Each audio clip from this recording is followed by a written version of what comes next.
As কুকিংয়ে সবাইকে স্বাগত। আজ তোমাদেরকে বানিয়ে দেখাচ্ছি মটন দম বিরিয়ানি। দেখো দেখতে কতটা লোভনীয় হয়েছে, খেতেও কিন্তু দারুণ টেস্টি হয়, দোকানের থেকেও ভালো হয়। দেখো আলুটা ভেঙে দেখাচ্ছি কি সুন্দর সিদ্ধ হয়েছে, মটনটাও খুব নরম হয় আর খুব লোভনীয় দেখতে, যেমন খেতেও সুন্দর আর খুব জুসি টাইপের হয়।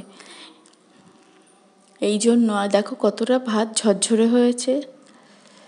ভিডিওটা শেষ পর্যন্ত দেখার অনুরোধ রইল। দেখো প্রথমে নিলাম আদা, একটা গোটা রসুন আর কটা শুকনো লঙ্কাকে পেস্ট বানিয়ে। এবার এইদিকে নিয়েছি 500 গ্রাম মাটন। 500 গ্রাম মাটনে 4 পিস হয়েছে, এমনভাবে পিসটা বানিয়ে নেওয়া হয়েছে চর্বি সহ।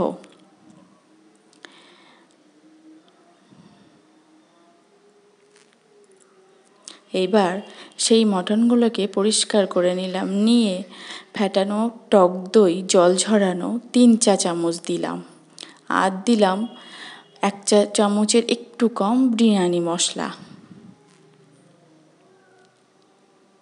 আর দেব 3 ভাগের 1 ভাগ গরম মশলা, মানে শাহি গরম মশলার গুঁড়ো, আর দেব 1 চা চামচ কাশ্মীরি লঙ্কার গুঁড়ো।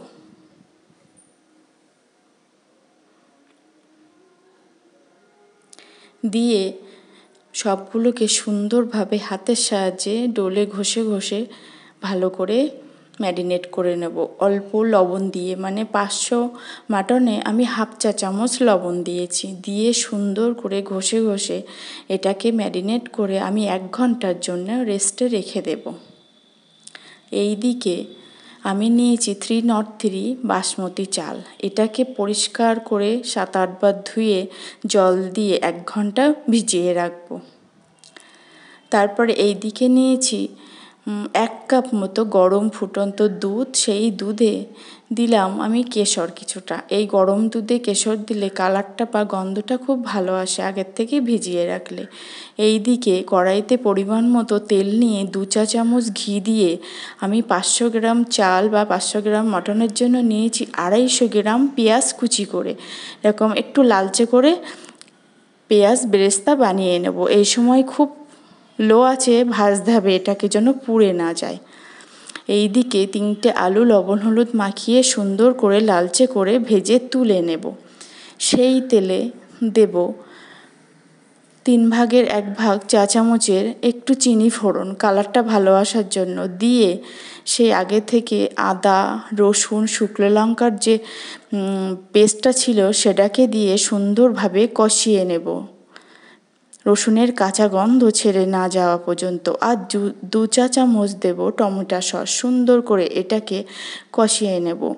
প্রথম থেকে শেষ পর্যন্ত যদি ভালোভাবে এটা দেখা যায় যে কোনো দিন বানাতে পারে না বিরিয়ানি, সে খুব সহজেই অনায়াসে বাড়িতেই বানিয়ে ফেলবে অসাধারণ স্বাদের বিরিয়ানি প্রথম দিনেই। এবার কষানো হয়ে গেছে, কষানোর থেকে তেল ছাড়ছে, তখন সেই ম্যারিনেট করা মাটনগুলো দিয়ে দেব। দিয়ে সুন্দর করে করে এটাকে ঢেকে ঢেকে কষিয়ে নেব। মাটনটা আমি 1 ঘন্টা রেখেছিলাম ম্যারিনেটে, আর এটাকে আমি 20 মিনিট মতো কষিয়ে নেব। এবার সেই মাটনটা দিয়ে যে গামলিতে ছিল সেটা একটু জল দিয়ে ঢেকে ঢেকে আমি 20 মিনিট মতো কষিয়ে নেব। তার ফাঁকে এই দিকে একটা পাত্রে আমি জল গরম করতে দিলাম গোটা গরম মশলা আর তেজপাতা দিয়ে।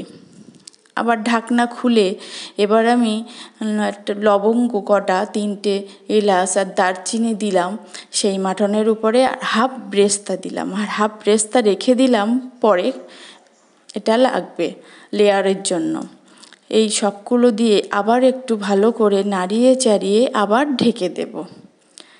ওই দিকে জলটা গরম হতে দিয়েছি, জলটা যখন ফুটবে এমতো অবস্থায় চালগুলো দেব। খুব সহজেই এইভাবে প্রথম দিনেই অসাধারণ স্বাদের বিরিয়ানি যে কেউ বানাতে পারে। শুধু প্রথম থেকে শেষ পর্যন্ত এটা লক্ষ্য করতে হবে ভিডিওতে, তাহলে পারফেক্ট বিরিয়ানি যে কেউ বানাতে পারবে। প্রায় আমার কষানো হয়ে গেছে। দেখো কষানোর থেকে মাটন থেকে কতটা তেল ছাড়ছে।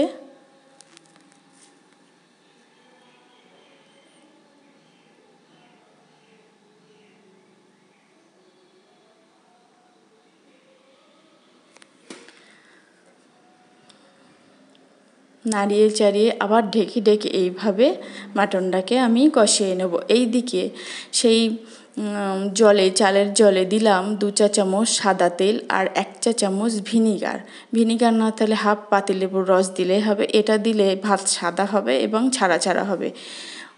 ওইদিকে জল আছে ফুটছে আর এইদিকে মাটনটা আমার কষানো হয়ে গেছে। কষানোর থেকে যে তেল ছাড়ছে সেটা আমি একটা বাটিতে তুলে নেব। তুলে নিয়ে মাটনে 2 কাপ মতো গরম জল দেব। আর এইদিকে জল ফুটছে। এইবার সেই ফুটন্ত জলে চালগুলো দিয়ে দেব, ভেজানো চালগুলো দিয়ে এটাকে সুন্দরভাবে ভাতটা রান্না করে নেব।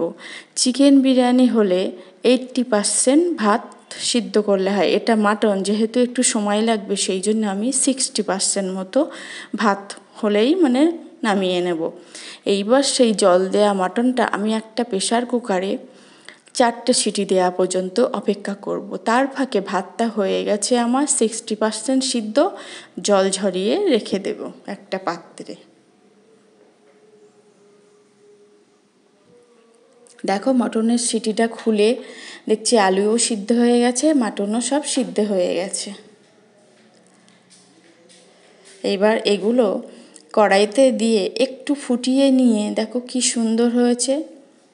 মাটনে আমি দিয়েছিলাম হাফ চা চামচ লবণ, আর ওইদিকে ভাতে লবণটা এমনভাবে দিতে হবে যেন লবণাক্ত হয়ে যায়।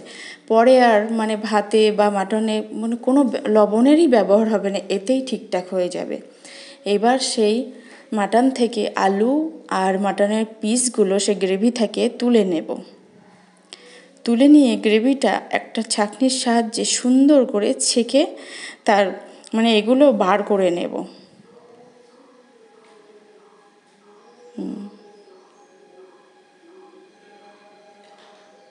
এইভাবে তোমরা বাড়িতে একবার হলেও বানিয়ে দেখো যে কি অসাধারণ খেতে হয়। স্বাস্থ্যকর, খুব সুন্দরভাবে বানানো। হোটেল রেস্টুরেন্টে তো অন্যভাবে কেমনভাবে বানায়, ওটা খেলে অসুবিধা। এইভাবে বানালে তোমার কিচ্ছু হবে না, কারোর কিচ্ছু হবে না। যে কোনো দিনও খায়নি তারও কোনো অসুবিধা হবে না, সে বারবারই এইভাবে বানিয়ে দিতে বলবে, এত সুন্দর খেতে হয়।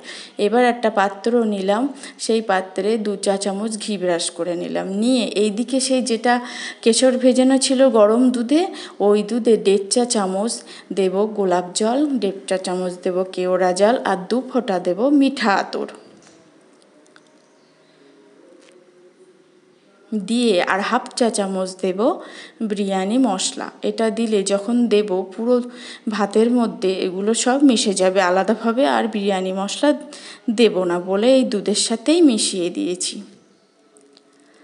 এইবার সেই গামলিতে আমি ঘি ব্রাশ করে যে গ্রেভিটা রাখা ছিল মাটন থেকে ছেঁকে ছেঁকে, সেই গ্রেভিটা প্রথমে দিয়ে দেব নিচে। এইভাবে দিলে তলা আর ধরবে না।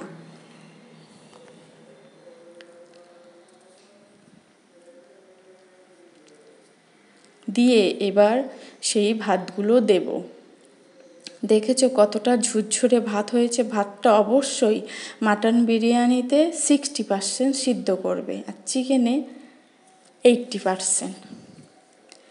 দমে দেব মাটনটা আরও ভালো নরম হবে, ওই জন্য এটা একটু কম। ভাতগুলো দিয়ে সাজিয়ে উপর থেকে সেই পেঁয়াজ বেরেস্তাগুলো ছড়িয়ে দেব।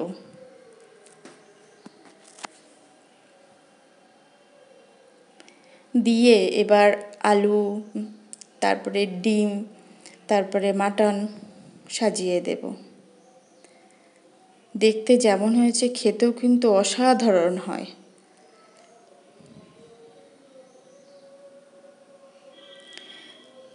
দেব দিয়ে সেই গ্রেভিটা ছিল প্লেটে তোলা মাটন আলুর সাথে, সেগুলো একটু দিয়ে দেব। এবার সেই দুধে ভেজানো সব কিছু সেগুলো দিয়ে দেব। তারপরে ওপর থেকে 2 চা চামচ মতো ঘি ছড়িয়ে দেব। এইভাবে দিয়ে ওপরে ভাত দিয়ে এইভাবে আমি 3টে লেয়ার মতো বানিয়ে নিলাম।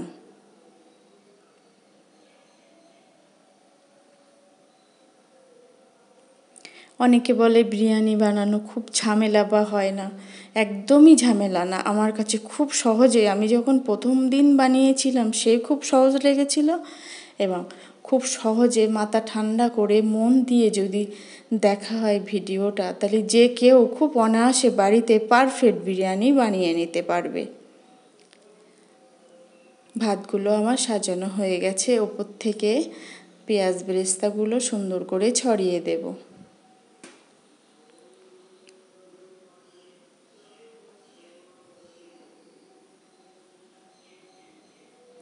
দিয়ে সেই দুধে ভেজানো সবগুলো, সেই দুধটা এইদিকে ওইদিকে ঘুরিয়ে দেব, তাহলে কালারটা ভালো আসবে।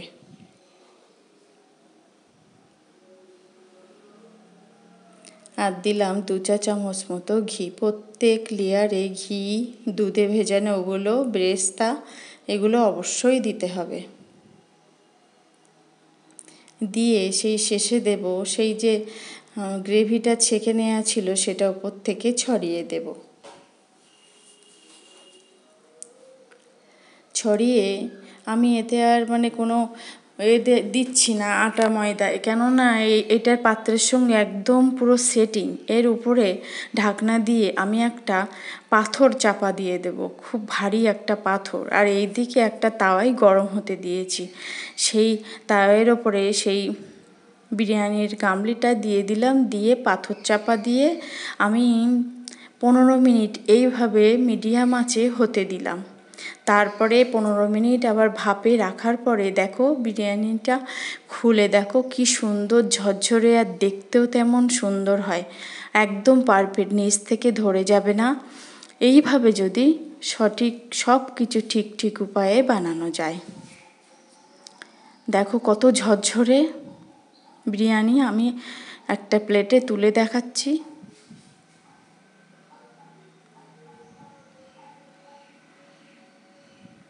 দেখেছো?